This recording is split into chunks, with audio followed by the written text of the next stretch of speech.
Our last speaker in the morning session here is Wendell Gilgert, who's the acting National Wildlife Biologist for the National Resource Conservation Service in Portland, Oregon.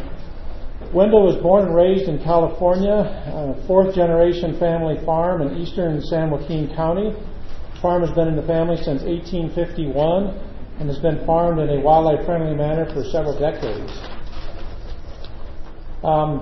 He took both his BS in biological sciences and MS in plant and soil sciences from California State University, Chico. He started with the NRCS as a cooperative education student in 1977. See, those co-op programs actually do work. And has worked his entire career with SCS and or NRCS. It's a name change.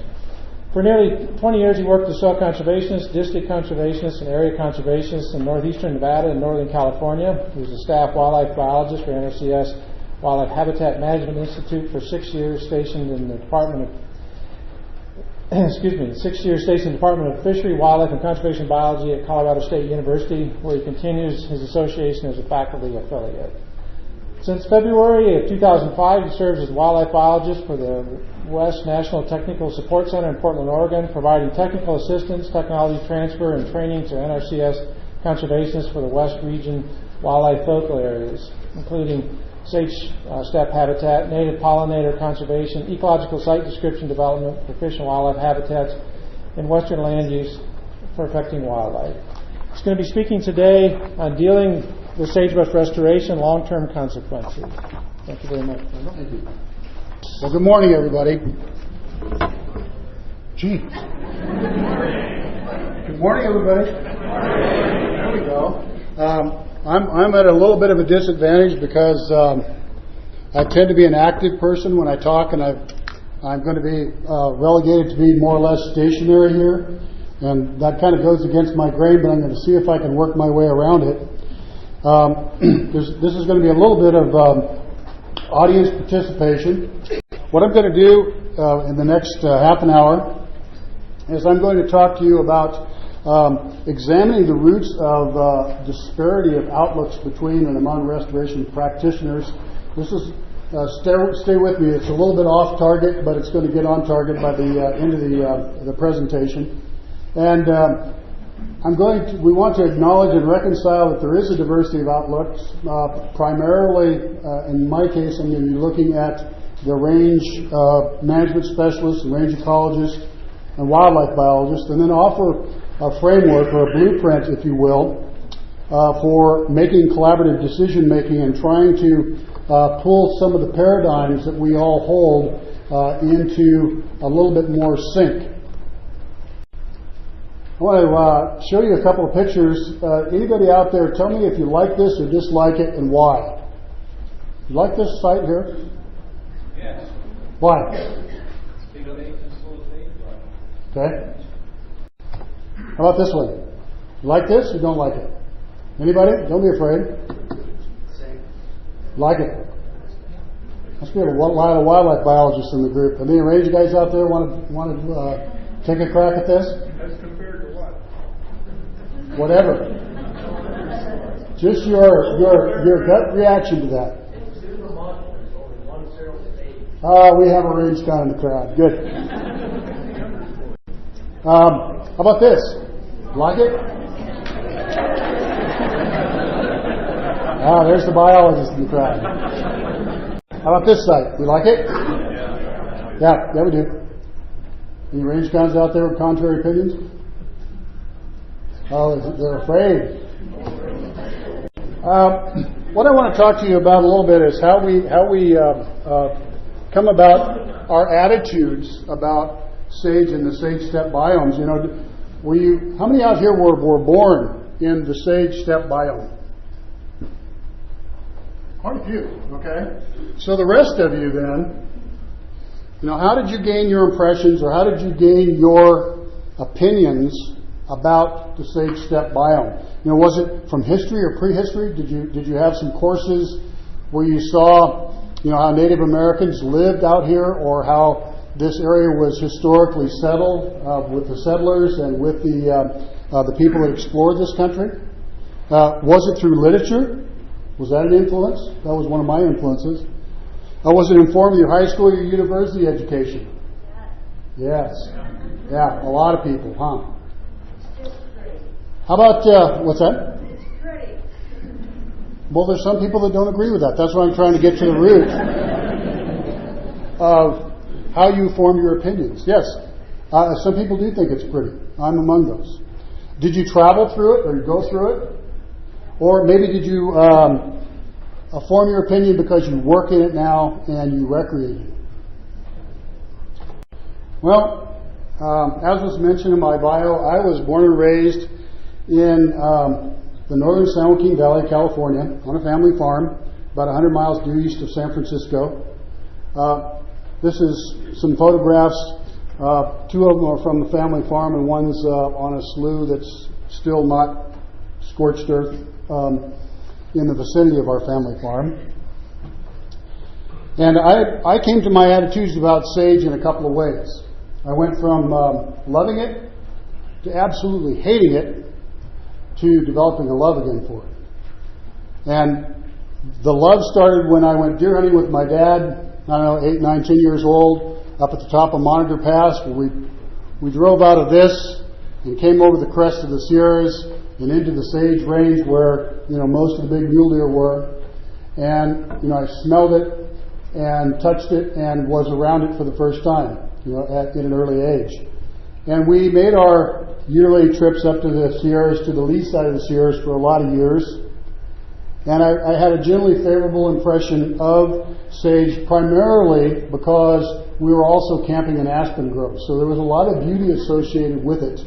Not necessarily the sage itself, because of the aspen, because of the time of year, and because of the activities that we were engaged in. Later, when I was a student, I took up skiing. And my friend and I, on spring break in 1970, with the new Crosby, Our Stills, next Nash speaker and Young is Blue Elizabeth 8-track Davey. tape She's plugged in the car. It was, by the way, the only one we had. So we knew all the words by the time spring break was over. But we took this trip from California. The first stop was at Heavenly Valley at Lake Tahoe. We blazed the trail across the sage country, and we're just going, oh my God, will this never end? We're trying to get to Alta. We spent a couple days in Alta, and then we went up to Jackson Hole, and then we went back to Sun Valley in a week, 10 days, I guess it was. And at the end of the 10 days, we had to head back home. And can I tell you how much I hated the prospect of driving back across that god-awful sage for another 8 hours. So that really kind of, as a young adult, really informed my opinion. And then later, my friend from there, who I went skiing with, decided he wanted to move to Aspen to ski, and he lived there for several years. And so back then I didn't have a lot of money. I had a Volkswagen van, and my first trip across the west, about Fallon, my Volkswagen van blew up. So I took my backpack out, not having the money to fix it. I took my backpack out, put my skis on my back, and put my thumb out and across Highway 40. And I got left somewhere on the other side of Ely on a farm road all night long. And it was at that time that I really developed a love for the sage, because I'm out there.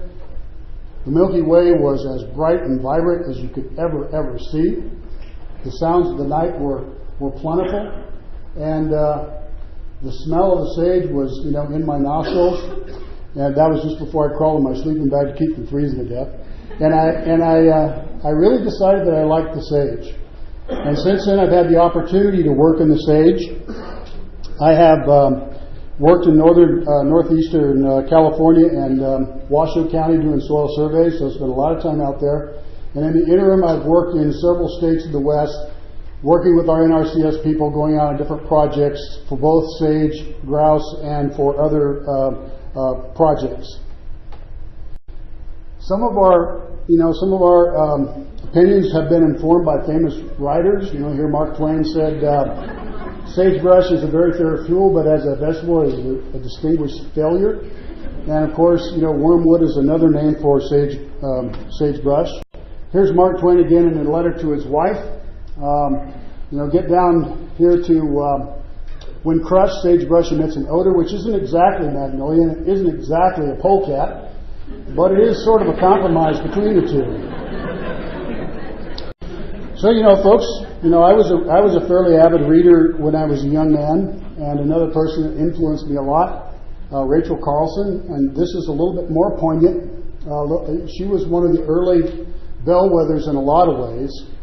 One of the most tragic examples of our unthinking bludgeoning of the landscape is to be seen in the sagebrush lands of the West, where a vast campaign is on to destroy the sage and substitute grasslands.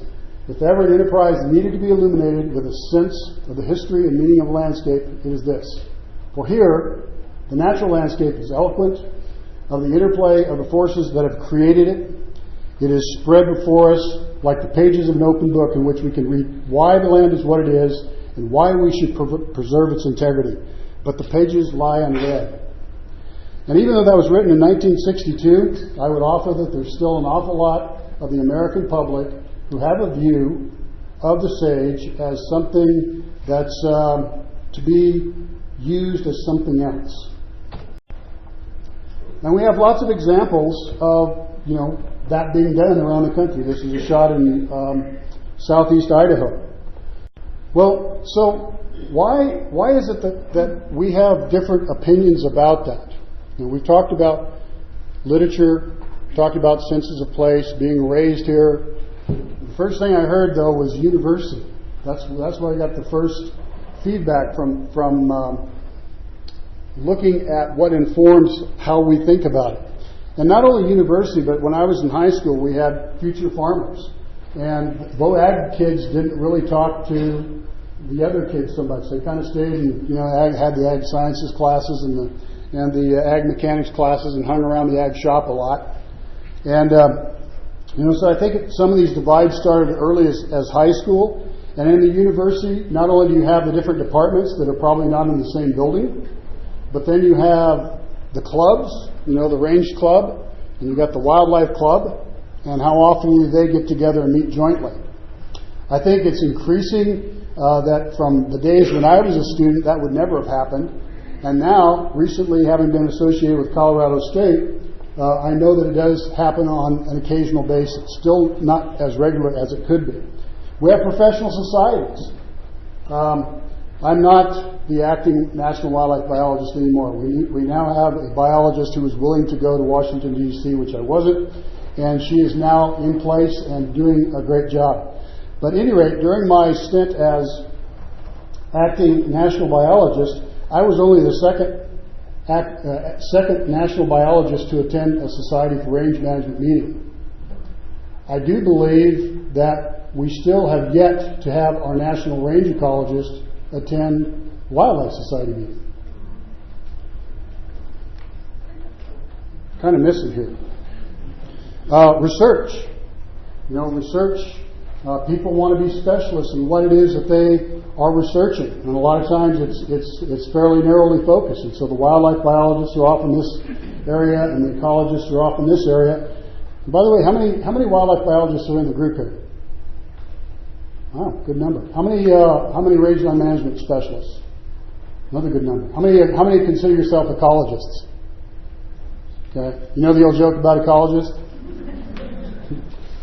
How many ecologists does it take to start a debate? One. At any rate, we have these issues among us, and yet we're trying to present something to the people who are making decisions on the land. Who do they believe? Agency divisions. Our NRCS. We have divisions. Everything's in a division. The wildlife's over here, and the engineers are over here, and the soil people over there. Why the divisions? I don't know how BLM and Forest Service are. Do you guys have something like divisions in your group too? Oh, yeah, I think so. What about the state agencies? Yeah, Department of Wildlife. How about the land departments in your states? Are they separate, or they combine with the wildlife folks? Separate. Yeah. Okay. I guess even early early on, and I think, again, it's more pervasive in the old days than it is now. One of our early biologists, probably ticked off a lot of people in the agency when he says the role of a biologist is to be the environmental consciousness of an agency. Well, I guess if I were an agronomist, or if I were a forester, or if I were a soil scientist, I might take a little umbrage with that. It's kind of like throwing a bait on the water to see who's going to get most pissed off. So, I want to compare a little bit about sagebrush management. And these are some guidelines that were from an Upland Wildlife Habitat Management brochure. And you can see what we're talking about in terms of, I'm going to compare this to a similar sagebrush management that the rangeland people use. Treat only areas where the canopy covers exceeds 30% and the brush is woody and affecting production of grasses and forbs. Do not treat areas where sage-grouse have wintered in the last 10 years. Do we even ask those questions before we do the work? That's one of the things I'm really concerned about with NRCS, because we have something called the Farm Bill. Everybody's heard of the Farm Bill, right? Yeah. It's a big dog. It's $1.1 billion a year. Hundreds of millions of dollars are spent in the Great Basin and the sage steppe biome every year. And our field offices are under pressure to do something. Here's the money field. Go do something. And I'm very concerned about that because I don't know whether we have sufficient framework in place to be able to know that we're doing the right thing, whatever the right thing is. At any rate, here, I'm not going to go through all of these. I'm just going to say that you can see that there's a lot of considerations here that are not necessarily looking at the productivity of the landscape, but looking more at what could be done for wildlife. And in this last one, treat the patchwork stands rather than leaving islands of sagebrush in larger untreated areas. The new saying is the Dalmatian, not the Holstein. So lots of small patches and not these big patches that we've been creating over time. So we want to look at things like winter habitat, where it turns out it's not the most important thing, but it is a very critical, well, maybe the most important thing, I don't know. But it's one of the very critical parts of sage habitat, because that's what these birds eat is the sage leaf itself, and they've got to have these areas that are going to be above the snow and that are going to provide them cover. Well, this is from Lambert and Piper. It was found in the third edition of Improvements and Developments in Valentine's Range Improvements and Developments. And this is managing wildlife, but with big game in mind. So it is infested. It is infested with a solid stand of brush or trees of minimal wildlife value. And how do we determine that? Okay, so if it's not a mule deer, or if it's not a pronghorn, or if it's not some other hook and bullet wildlife, then it's probably minimal value in through this lens. It's composed of a single woody plant species. They're too dense to readily allow access to game. It's too tall that edible browses out of the reach of game. And they're so dense that they crowd out all understory plants. And they're also so dense that successful hunting is impossible. There are those who think that the reason why we have so many access roads in the Intermountain West and Great Basin is because hunters have become so lazy that they don't want to get out of the car, they want to be able to road hunt. And, I'm a hunter, and, during hunting season, sometimes there's more than a little bit of truth to that. In a book, Range Management by Stoddard, I looked under sagebrush. This was what I found in its entirety. Verbatim. Control, burning, eradication, mowing, spraying in spruce fir, and I'm assuming 42 is type conversion. Now, this is, I think that this probably has been changed. Are there any recent range students out there? And nobody wants to admit to this. I'm hoping that this has changed a bit. But the perceptions that we get about this biome that we're working in are burned into our brain, early on when we're working with it. And kind of depending on who's doing the burning, the information is not always the same. So this is what these landscapes might look like. So what I'm proposing is that we have a professional obligation to the working land managers and owners and to other affected publics to have honest conversations using a common vocabulary when developing and providing information that those folks use to make decisions. Can we say that we're at that point yet?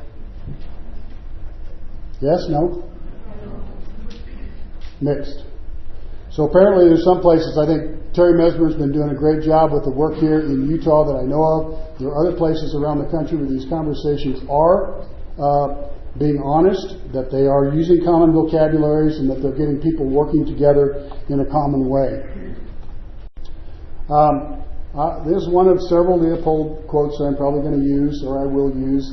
One of the unmistakable trends of the last decade has been the recognition of complex interrelationships among soils, water, plants, and animals, with a corresponding interdependence among the earth sciences and agricultural arts. So what he's saying almost, 70 years ago is that, back then, things were starting to come together. The disciplines were starting to talk to one another. And I wonder if he thought that we would be further along now than we are. So why is it critical that we need to talk to each other? Steve, are you still here? Yes. Okay. This is something Steve and his colleagues put together. I found this to be really alarming because even though 70% of all remaining sagebrush in the United States is publicly owned, only 3% of it's protected in any kind of reserve or parks. In other words, it's pretty much open for anybody to do what they want to do with it. Why do we care? The American Birds Conservancy did a publication just very recently. They talked about the top 20 most endangered bird habitats in the United States and its territories. And of course, as you would expect, the honey creepers in the flowering tree forests of Hawaii are number one. The open ocean and seabird nesting islands are number two, but right there, number three, sagebrush.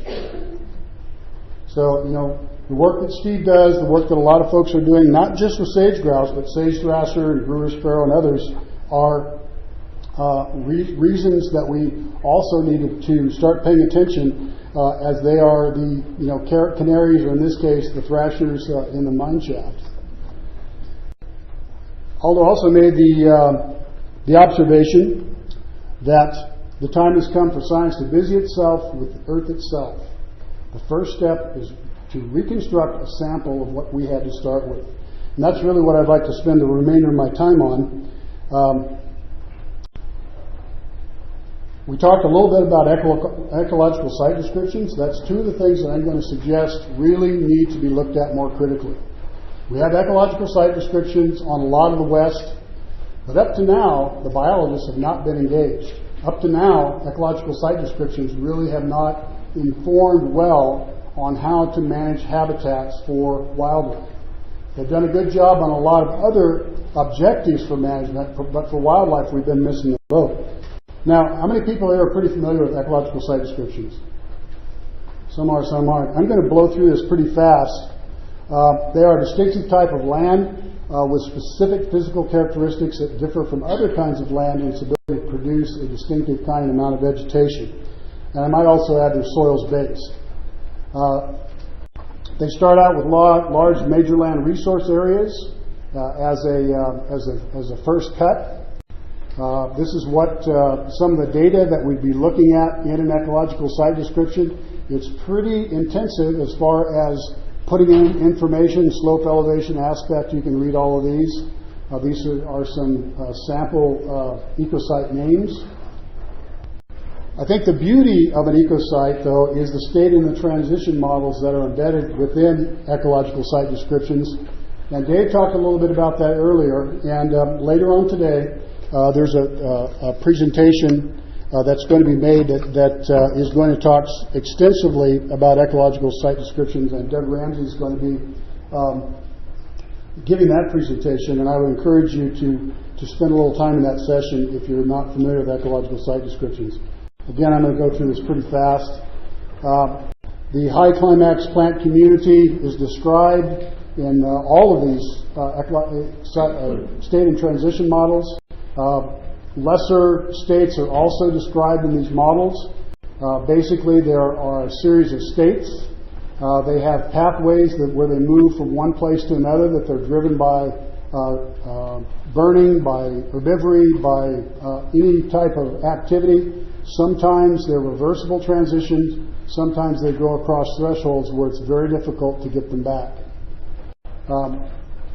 So I'm not going to go through these definitions too much. I will say that there are things that trigger this movement from a transition across the threshold to a different state.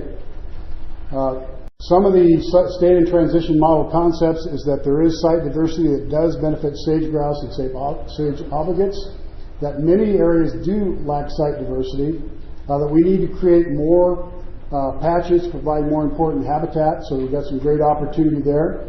And then identify changes in vegetation changes that result in less management opportunities. So in other words, these models can give you a real good sense of where, if this is your last dollar, where are you going to spend it.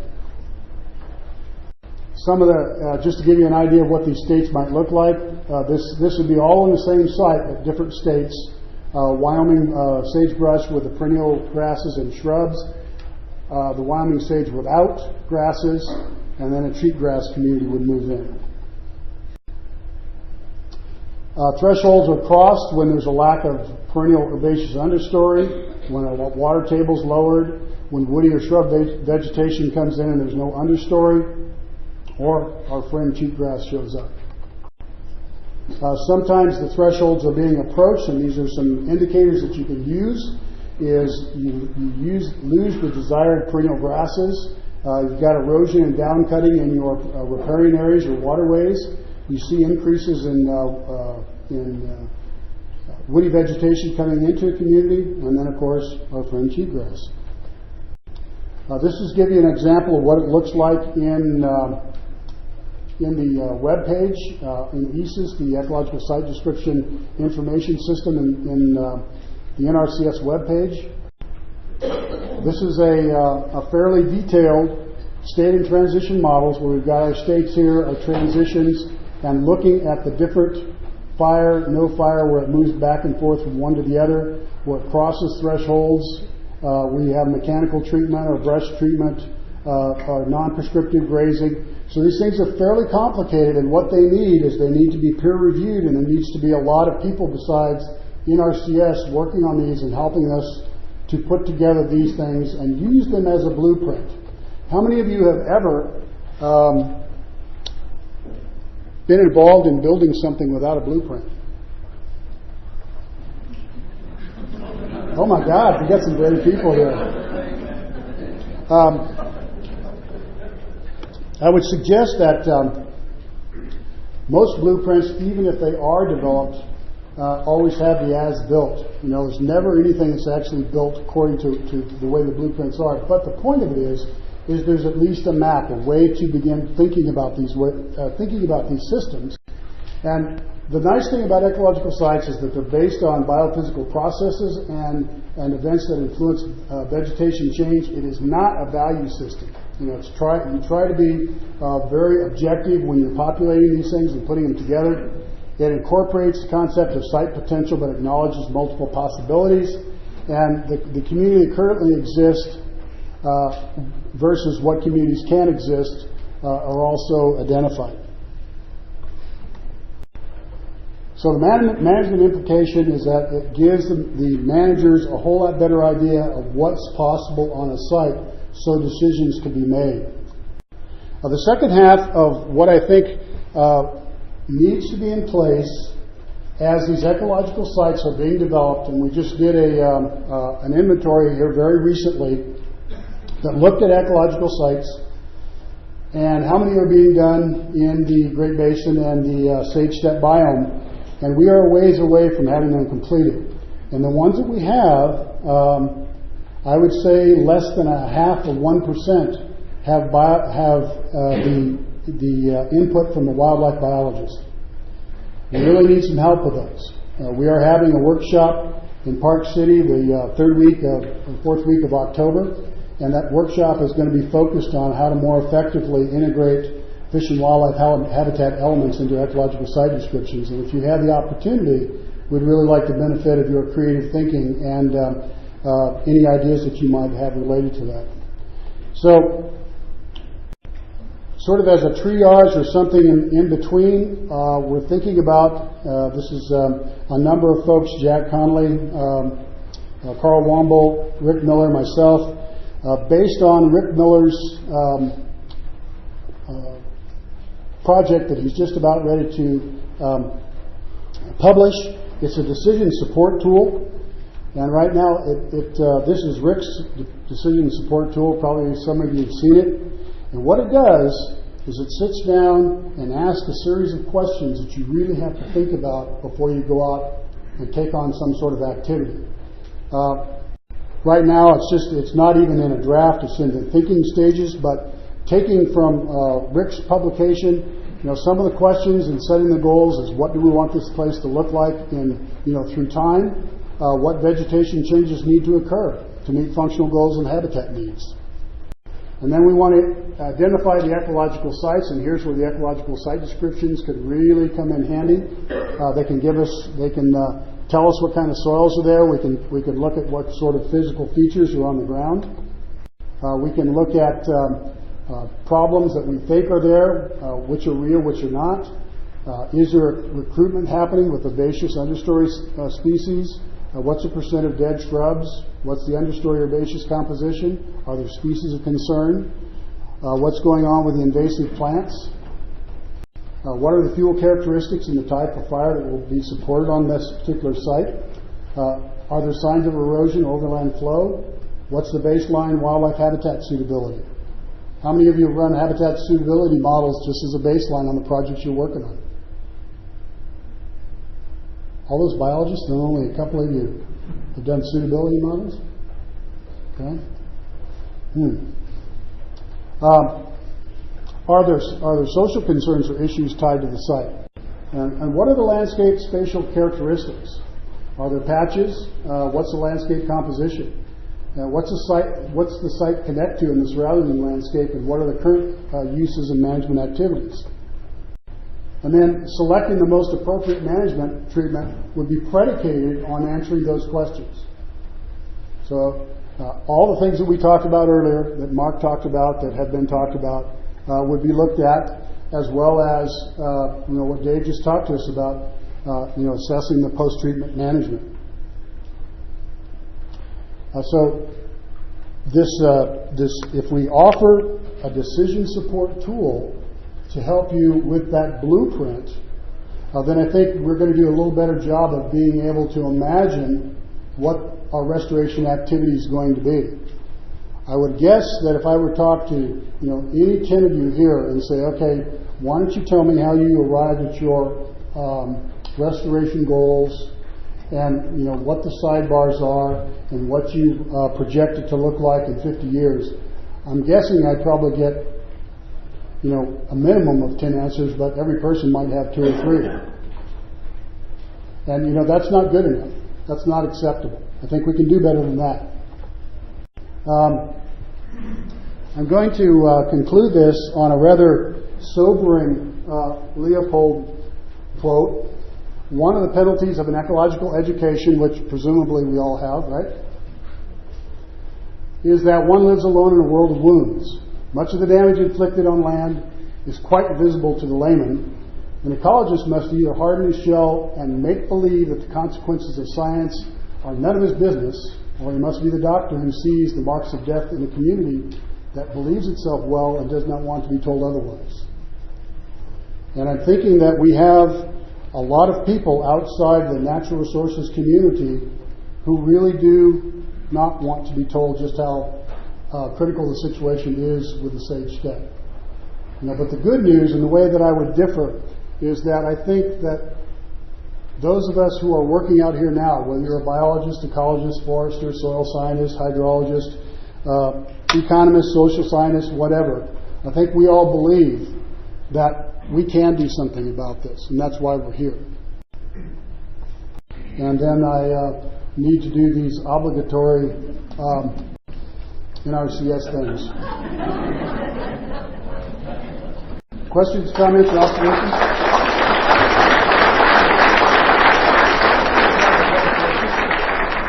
We've got time for a couple questions. Yes. Break for lunch. We've used the ecological site descriptions for the Agency Land Fire Project quite a bit. Actually, they were invaluable. One reason they're not used so much because they're so darn hard to get to. Every time we want ecological site descriptions, in my case in Nevada, I have to make a phone call to NRCS. Someone has to email me a word problem. Why is it, you pop up the NRCS webpage, so download all the ecological sites you ever wish to have. Why can't we get that? Well, Hide them. They're so hidden. Want us to use them, but they're not available. You are absolutely right. I've got to have a frickin' password to get into those things. And we've got some people who have held these things pretty tightly in the agency, and only now are they, since the Forest Service and BLM and NRCS signed an MOU, I believe it was late last year, to agree to use ecological sites as a common medium, to get work done. So now they're having to cut loose on some of the permissions, and they're having to make this thing a little bit more accessible. So I feel your pain. I think we are going to, within a year or so, I think that these things are going to be much more available than they are now. And I think with the workshop coming up in October, there's going to be a demand that a lot more people be working on these things, and that there's more scientific rigor in them. But the framework is there. Yes. Could you give some examples of what difference it would make if wildlife biologists got more involved in classifications? You want me to be blunt? Yes. Ecological site descriptions had its genesis in old range sites, which are basically, in my view, called feed a cow. And now our ecological site descriptions, the vegetation is in there by weight. There's no structure, there's no way to put structure in there, there's no way to put in a lot of things that we as biologists would find crucial in making decisions for habitat. So that's why we need help, and the people who are working with ecological site descriptions in NRCS, the range management and the foresters, are saying, okay, we see the light, we understand, we see the value of this finally for wildlife, and we are going to be moving very aggressively in that direction in the coming year. One of the other sort of Damocles sword that's hanging over all of this, how many have heard of CSI? And not the TV show. Cooperative Sage Initiative. It's where the energy companies are coming to the sage grouse folks and saying, we got money, and we want to buy our way into being able to more extensively produce energy. And so what that means is we need to mitigate. And ecological site descriptions are now being promulgated as a medium for credit exchange. So, it's not the best of circumstances. It's not the best way I'd like to see this driven, but at least it's finally getting the attention that we've been trying to get it for a long time, the ecological sites, that is. So I think hopefully the wildlife biologists here in the room heard what I said, that we need your help, that we need you involved, we need you engaged, and I'd really be interested in talking to anybody else about that wants to talk about it further. Thank you. Thank you very much.